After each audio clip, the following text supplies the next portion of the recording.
Amina nnyo baganda baffe ne banyinaze twebaza akayimba akalungi ako baganda baffe b'eri Uganda abakayimbira Mukama Katonda waabwe era nga bakatuyimbira tudde mu kusuubi abo kaleeta mu kiseera kino okuyamba amazima gagamba nti buli lwofuna omukisa okwogerako eri abantu bo eri baganda bo abakulaba bwe bati tendereza Katonda yakutonda kasooke tumwebaze omutukuvu Mukama Katonda ffe tukwebaza olw'ekiseera kino jangu nzijukize byonna byeyagala baddu bwe bawulire n'abazaana batusabye nga tubisa mu mwana wa Yesu Kristo Mukama waffe amiina.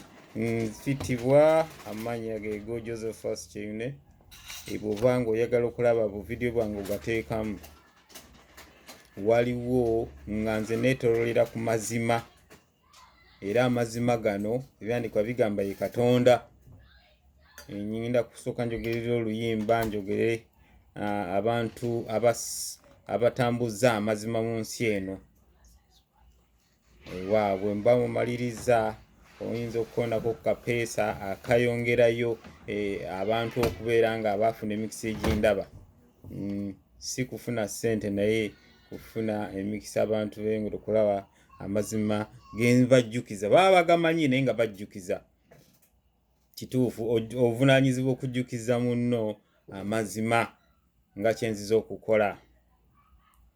Bannange waliwo akatabo bakayita The Great Controversy, katabo kalungi nnyo katunukogera ku mbeera embi bw'ogenda ng'ewaffe Uganda bw'okayita mu bwe kati olaba ekifaananyi wagyolaga ne Uganda wagyeri okuyita mu katabo ako. Kati kye nakola natandika okukasoma ne nkakwata okanoonya ku mutimbagano okwo n'oteekamu Kyeyune Josephus osobola okulaba bwe mba ntaddeko natandika okuteekako natandikira ku Luganda Martin Luther owana mukola nenzaako Bangwin kakati tuli ku Calvin byafaayo by'abantu abo byewuunya bikulaga embeera gye baayitamu n'embeera ewaffe ng'ensi yaffe naddala Uganda baka buno mbukola naddala okusinga okugenda eri mu nsi yaffe eya Uganda.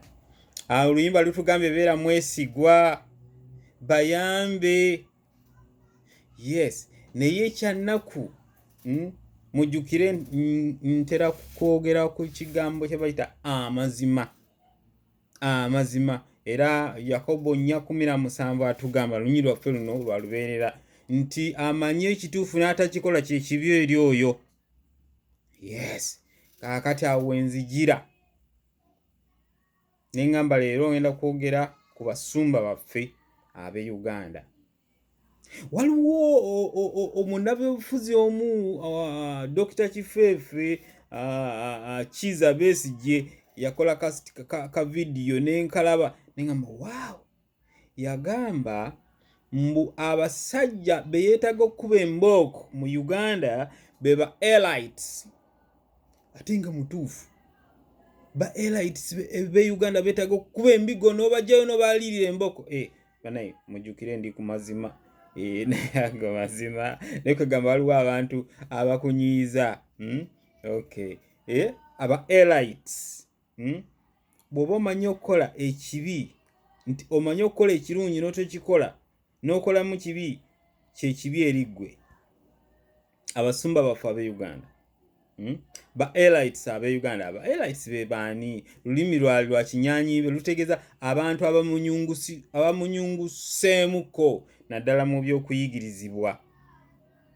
Abantu abo bamanyi ebituufu, basoma ne balaba amawanga gonna gatambula gatya. Ayinza okukomparinga constitution y'ewa n'agikomparinga n'eyawano, n'alaba amateeka n'asoma Bayibuli.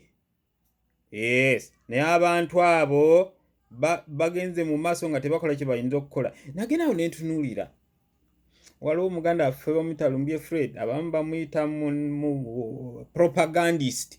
Waliwo wano omukwano gwange omu amuyita oyo propagandist, tomumbuulira. Naye abantu bwe bato beewuunyisa, abantu ba wansi nnyo naye ne bavaayo n'amazima agaddala. Ye si byonna bye boogera nti biri tiiki, naye bajjayo amazima agaddala. Ye tati agajjayo. Lwali lumu amabegako awo waliwo omwami ali mu Amerika wano nga naye lemaani nga nze, naye n'ayogera ku mpisa ezaali zigemebwa abaana e Uganda. Abantu ne bamuŋoola. Naye waayitawo ebisanga bitono nti ate abaana baafudde. Ate nengamba ye bano omuyaayo oli eyogera ebintu bino naye ate kati ate batugamba abaana baafudde. N'owoluganda naye alina byayogera, ogenda okulaba nga bituukiridde. Oyo gw'obiyita propagandist. Kakati weewuunye omuntu bw'aba ayogera gwe noonyaamu mazima. Bwe mba njogera noonya amazima.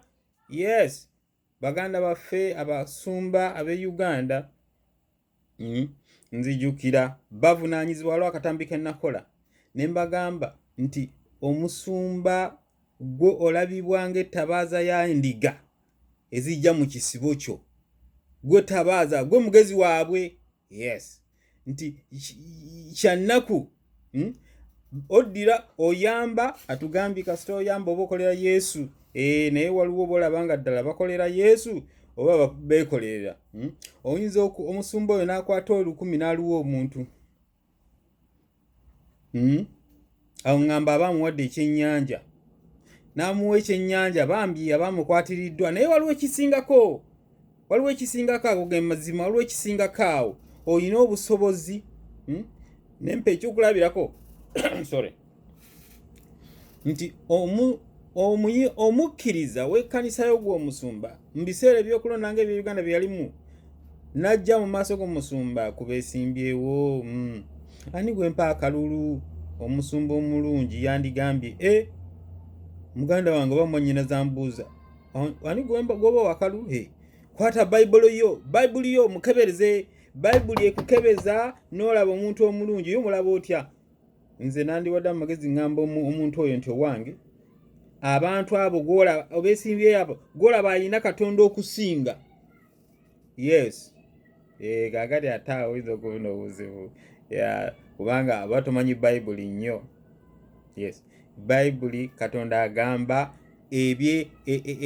ebya kasita weenenya ebibi byo, ni bw'oba wali okola ki n'obyenenya, naye n'otambula nga ddala gy'otambula olaga kwenenya nti weenenya, wakyuka obeera muntu mulungi mu maaso ga Katonda. Kati abantu abo wali osobola okulaga obulungi ani gw'owa akalulu? Oba omuyambye nno, obanga oli amuwadde akatimba okusinga omuwa 10,000. Lwaki obanga omuwadde akatimba? Yes, ensi yaffe kati nga Uganda, singa efuna omukulembeze omulungi, endiga zo gw'omusumba zijja kukola emirimu nga tezirina nkenyera n'emu. Bajja kwekolerera olabe nga bakolesera n'ebitundu eby'ekkumi bulungi naye nga babijja mu ntuuyo zaabwe. Naye katunuli ekiri Uganda ne bakuwa ono minisita ava mu kitundu kimu, ono minisita ava mu kitundu kimu, ogenda okulaba nga akola ne neighbor we.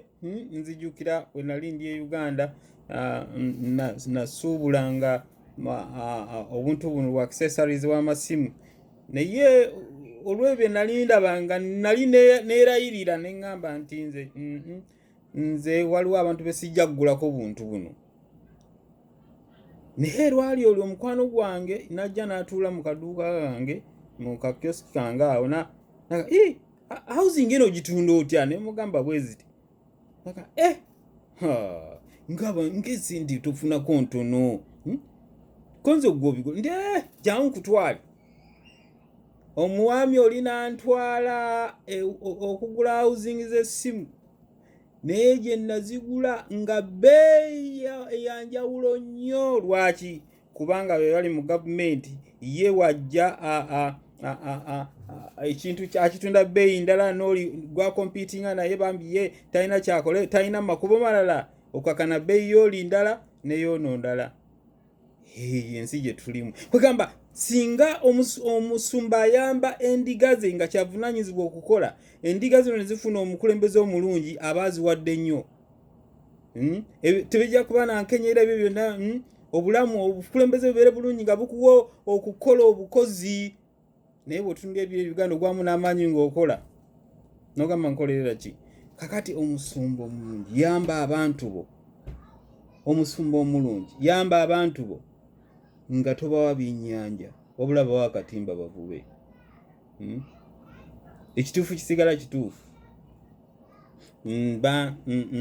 Gye wali otegedde abasumba be Uganda n'abasinga bayamba naye bambi bali mu buzannyo. Kankuweyo akazannyo kano. Nali mbeerera era nali nga nkyali Uganda. Waliwo ekkanisa yatuli emmanju, nagenda okulaba nga mulimu abasulamu, era nagenda okutunulayo munda nga mulimu ebikabada biki, ekitegeeza ki? Babagoba. Kati gwe omusumba ovunaanyizibwa okuyamba endiga zo, obusumba afiirira endiga ze, pasita afiirira endiga ze, naye endiga zize zisanse kusula awo. Kubanga kati no kankuweyo mbadde nkugambye okutegeeza akabadde ke bakola bakazannyo, bazannyo obuzannyo abo boolaba. Balekerera okutambuza amazima ga Katonda ne batambuza ebikyamu. Akati ensangi zino omusumba agenda n'asolooza ensimbi ku Sande emu n'ayisa akabbo n'afuna miliyoni 3, n'ayisa akalala n'afuna 10. Bw'alaba awezezza miliyoni 4, omanyi kyakola? Ng'addirako miliyoni 8. Yafunye 4, addirako miliyoni 8. Buno bwe buzannyo bwe bakola. Naye nga mwe babalimba bakola kimbu babasumba. 8 nga ajja mu kkanisa ng'ayogera ng'akuba ekigambo ng'alabayo omukkiriza omu ng'amugamba gwe gundi yimirira nkuwadde ekyapa kwadde ng'amuwa ekyapa yakiguze miliyoni 8 ettaka ng'omusinza asanyuka ng'ayagala nnyo omusumba ng'amwagala nnyo. Manyi kyakola? Kakati bano bonna abalala nga beeyongera okukola omukwano ku musumba n'okutona nga batona kubanga basubira land plot ettaka omusumba lumu ajja kubawa.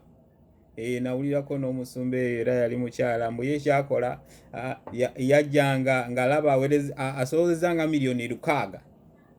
Weyaweza nga 600 ng'olusi ajja n'akamotoka ke ka miliyoni nga 3 ng'akagamba ng'alabayo omukkiriza nti gundi gwe kiki jangu wano ng'amuwa kaadi y'emmotoka, mmotoka ngikuwadde. Kakati endiga endala nga zijja nnyingi nga musumba oyo my man oba my lady yawadde gundi emmotoka. Kakati nga kanisa eddako ng'ejjula nga batona. Obuzannyo. Abantu aba elite si bano batufeirinze. Abantu aba bano abamunyungufumu tebatambuza mazima. Gw'omunyungufu gw'omusumba otambuza amazima. bwe kitaba ekyo nga bwe tugenda okulaba leero bibi eriggwe. Beera mwesigwa, tambuza amazima.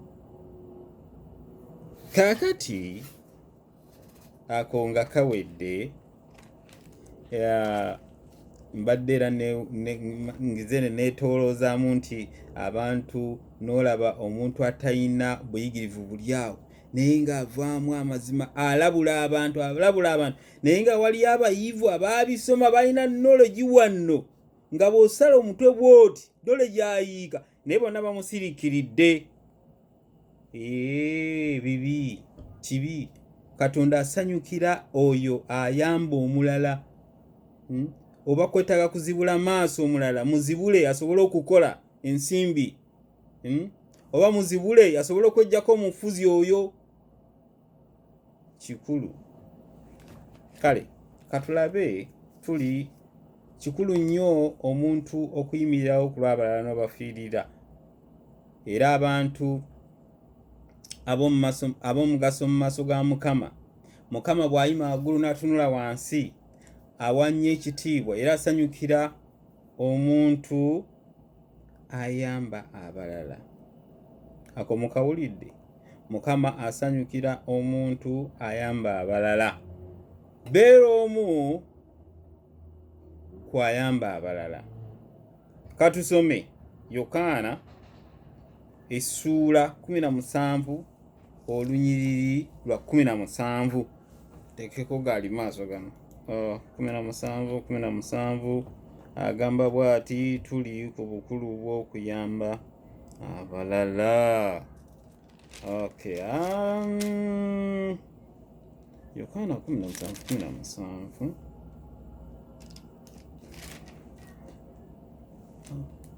You won.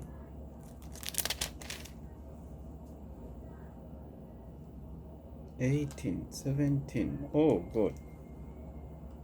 John agamba kubanga nti batukuze mu mazima kubanga ekigambo kyo ge mazima. Batukuze mu mazima kubanga ekigambo kyo mazima ge mazima.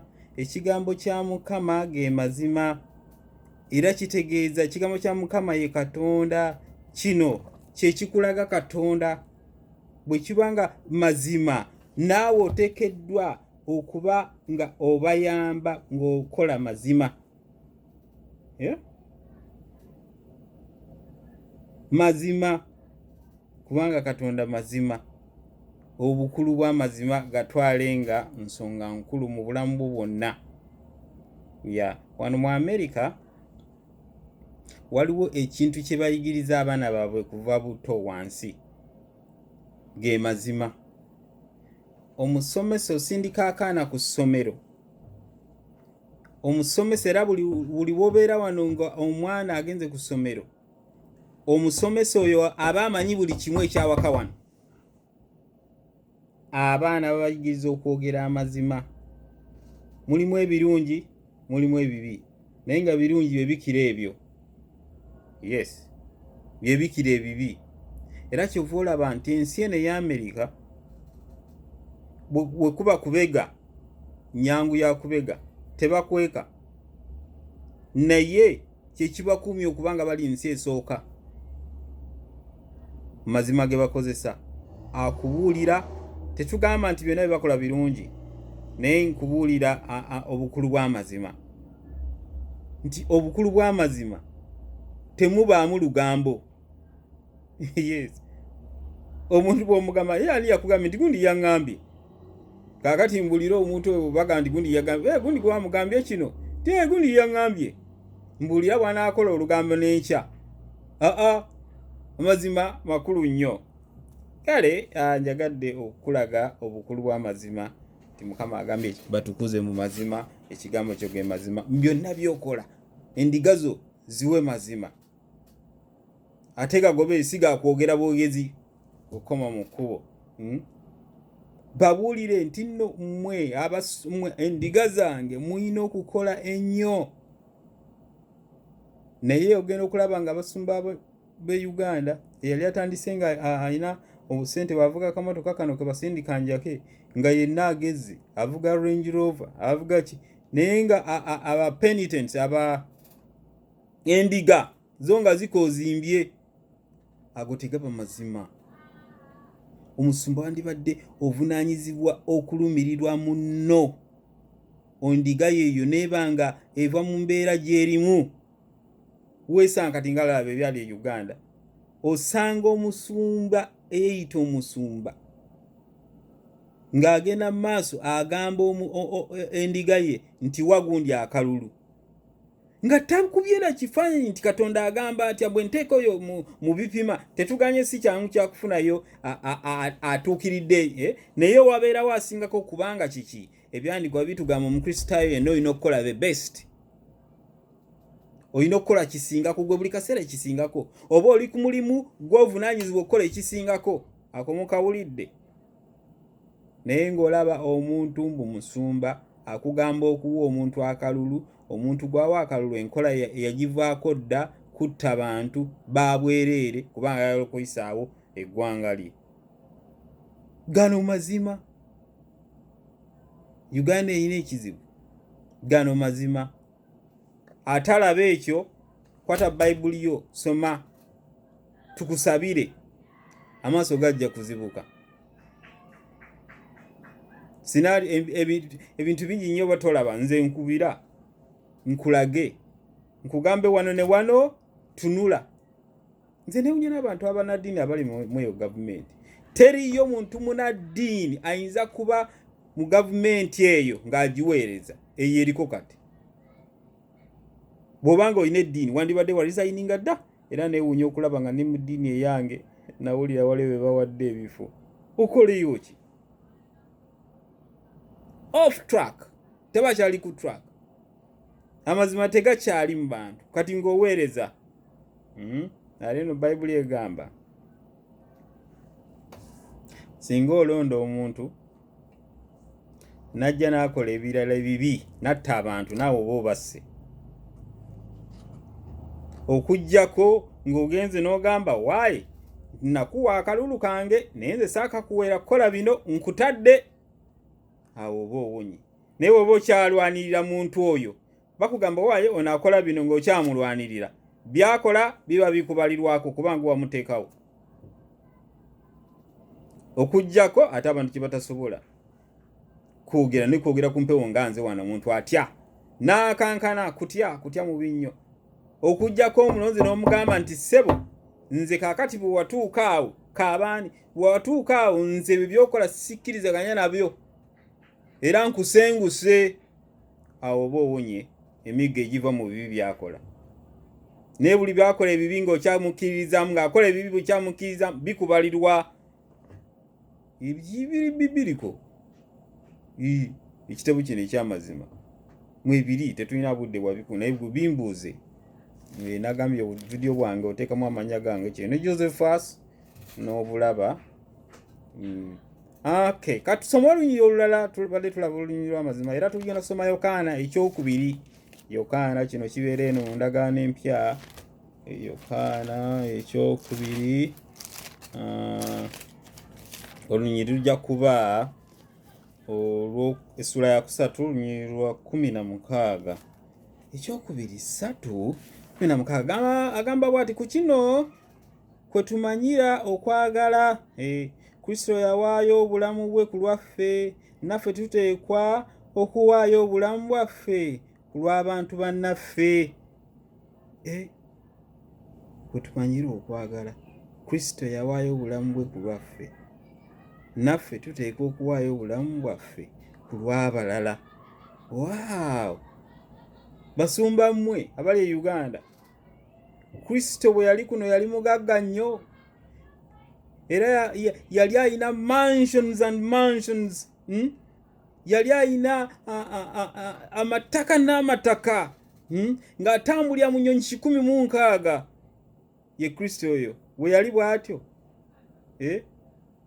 Naye gwe n'olaba nga gwe oli wala nnyo nnyo nnyo n'abasinza bo n'ogamba nti nze atugambye omuntu ow'amazima alina okulwanirira banne n'otunuulira ayamba abantu n'omugamba propagandist, ayamba abantu abaggula amaaso balabe we bali beekwanye bagambe Mukama mukyukire. Yes, wali okitegedde Musumba ali e Uganda n'ali ewalala wonna, wali okitegedde nti mu bintu ebikulu ng'oggyeko okulaga endigayo Katonda Kristo, ekirala ky'oyinza okukolera endigayo kyekiri kye nagambye, kuyamba ndigayo eyo efune obukulembeze obulungi. Ensi eno Amerika gigifuula ensi esooka one bukulembeze. Tulina omusumba waffe naye buli wabaawo ekigwa mu society, mu community, mu state nga kivumaganya omuntu, gamba abaddugavu, buli wakubayo omuddugavu essasi, omusumba oli otegera sabbiiti eyo kyekigenda okubeera ku screen. Obwo bwe bubaka bwabuulira, weewuunye musajja mweru, bwe bubaka bwabuulira. Naye Uganda omulabe yabalimba gwe bakolerera yabagamba nti nno ebyo biba bya bufuzi. Obuvunaanyizibwa okuyamba omuntu mbwe ebyo biba bya bufuzi. Wow. Leero tuli omuntu alwanirira abalala, amazima ge agayisaamu bulungi. Yisaamu amazima go bulungi g'omanya, okumanya kw'oyina. Weefeeko neefa ku bantu banno, empeera gy'ofuna nnene nnyo ng'olabirira abantu abalala ng'obayamba. Yes, katusome ku Luganda. Katusooke tusome Ezekieri nga tetunnalaba Luganda affe ono Yokaana. Luganda Yokaana bwe tujja okusembyayo. Katulabe Ezekieri, ekitabo kino kiri mu ndagaano nkadde, buno bunnabbi. Ezekieri 3:18-19, 3:18-19. Ezekieri agamba bw'ati, ndabyewo nti bwe ŋŋamba omuntu omubi nti mazima oli wa kufa, naye gwe n'otomulabula kuva mu bibi bye asobole okuwonya obulamu bwe, talirema kufiira mu bibi bye, naye okufa kwe ndikuvunaana ggwe. Agambye naye okufa kwe ndikuvunaana ggwe. Bwe ŋŋamba omubi nti tolirema kufa, gw'amanya obubi bwo n'otomulabula alifiira mu bibi bye, naye okufa kwe ndikuvunaana ggwe. Abasumba baffe bya bufuzi. Tosobola kuyamba bantu, tosobola kugamba bakulembeze ebibi bye bakola, kubanga sitaani yakulipa akantu mbu bya bufuzi kutegeera bubi Bayibuli. Manya amazima, ovunaanyizibwa okuyamba, lwanirira abantu. Akola ebitali bya butuukirivu, atola ebibi, mugambe nti okola bibi. Kyennaku abasumba baffe b'osanga nga balwanirira omukulembeze aliko nga tebamanyi byakola bibi. Kyennaku nnyo. Naye agambye kakati wano weekebere n'olulino. Tuli Ezekieri 3:18, tunasoma n'olw'19. Kanduddemu, bwe ŋŋamba omuntu omubi nti mazima oli wa kufa, naye ggwe n'otomulabula kuva mu bibi bye asobole okuwonya obulamu bwe.